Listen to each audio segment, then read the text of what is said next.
हमारे साथ ब्रजमोहन अग्रवाल जी हैं, छत्तीसगढ़ से बीजेपी सांसद। सर, 18वीं लोकसभा का पहला सत्र चल रहा है, उसमें आज राष्ट्रपति द्रौपदी मुर्मू ने अपना पहला अभिवादन दिया, जिसमें सारे मसलों का जिक्र किया, चाहे वो नीट एग्जाम के पेपर लीक के मसले हो, तो इन सब चीजों को आप किस तरह से देखते हैं? देखिए, ये मोदी की के नेतृत्व चलने वाली सरकार है, जो सरकार ब्लैक एंड व्हाइट में बात करती है, जो सही है उसके बारे में बताती है, जो गलत है, नीट एग्जाम का जो गड़बड़ हुई है उसका उल्लेख होना अपने आप में इस बात का उल्लेख करता है कि वो किसी भी चीज को, जो गलत काम होगा उसको बर्दाश्त नहीं करेंगे, स्वीकार नहीं करेंगे, उनके खिलाफ में कार्रवाई करेंगे।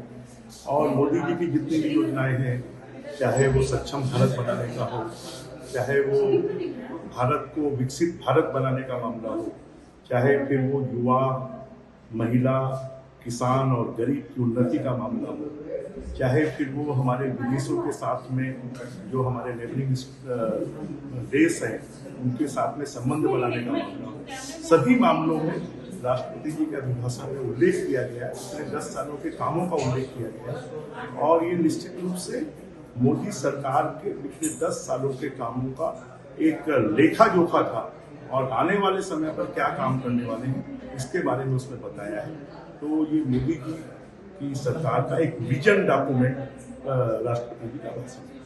संविधान को लेकर लगातार संसद में सियासत तो लगातार चल रही है, तो वैसे में सिंगौल एक और सियासत टॉपिक लेकर आए हैं, जो समाजवादी पार्टी के सांसद हैं आर.के. चौधरी, उनका कहना है कि सिंगौल के चिन्ह को हटाया जाए, वो एक राजदंड का प्रतीक है, उसको हटा के संविधान का चिन्ह लगाया जाए। देखिए, संविधान की बात करने वाले लोग पहले ही बताएं, आपसे 50 साल पहले देश में काला अध्याय इमरजेंसी लगाकर किसने शुरू किया, देश को जेल किसने बताया, देश में लोकतंत्र की हत्या किसने की थी, संविधान की हत्या किसने की थी, वो आज संविधान की बात कर रहे हैं। और सिंगौल की बात तो नेहरू जी के समय पर भी ये दंड होता था। ये दंड जो है वो न्याय का प्रतीक है, ये दंड जो है वो कर्तव्य का प्रतीक है, ये जो दंड है ये दंड अपने देश की रक्षा का प्रतीक है, ये जो दंड है कि हम सेवा का प्रतीक है।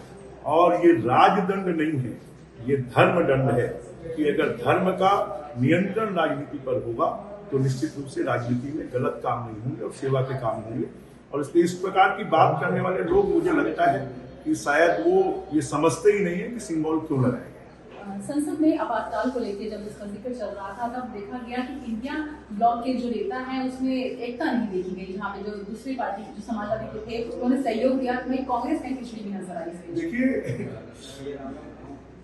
मुलायम सिंह यादव इमरजेंसी में जेल में गए, लालू यादव जेल में गए, चंद्रशेखर जी जेल में गए, पासवान जी जेल में गए, तो देश उनका साथ कौन देगा? खाली अपने राजनीतिक स्वार्थों के लिए एकजुट हुए हैं। वास्तव में देश के विकास के लिए जहां जहां पर बात आती है वहां पर वो चुप बैठते हैं, क्योंकि कांग्रेस ने देश का विकास नहीं किया, विनाश किया है। और जितना भारत का विकास होना चाहिए था उतना विकास नहीं हुआ, इसलिए वो चुप बैठे रहे इमरजेंसी के मामले को लेकर, क्योंकि उन्होंने भी भोगा है, उनकी पार्टी ने भोगा, उनके परिवार ने भोगा है, पूरे देश ने भोगा है। और इसलिए जानते हैं कि कांग्रेस जो है वो संविधान की रक्षक नहीं है, वो संविधान विरोधी है। ब्रजमोहन जी, कल सदन को स्थगित कर दिया गया था और ये जैसे बताया मैंने 18वीं लोकसभा का पहला सदन चल रहा है, तो क्या ये किस तरह से चलने वाला है? इस तरह स्थगित होता रहेगा या नहीं? ये तो वर्किंग होती है, जिस वर्किंग में अध्यक्ष के चुनाव के बाद, क्योंकि मैं 8 बार असेंबली का मेंबर रहा हूँ, मिनिस्टर रहा हूँ, तो अध्यक्ष जी के चयन के बाद में स्थगित हो जाता है, राष्ट्रपति के अभिभाषण के बाद में स्थगित हो जाता है। तो ये तो एक परंपराएं हैं और उन परंपराओं के आधार पर ये चल रहा है। आने वाला जो सत्र होगा उसको आप देखेंगे, पूरा चलेगा। बहुत बहुत शुक्रिया हमसे बात करने के लिए। ये थे हमारे साथ बीजेपी सांसद ब्रजमोहन अग्रवाल। उनसे टीवी के लिए गुलशिया दिल्ली।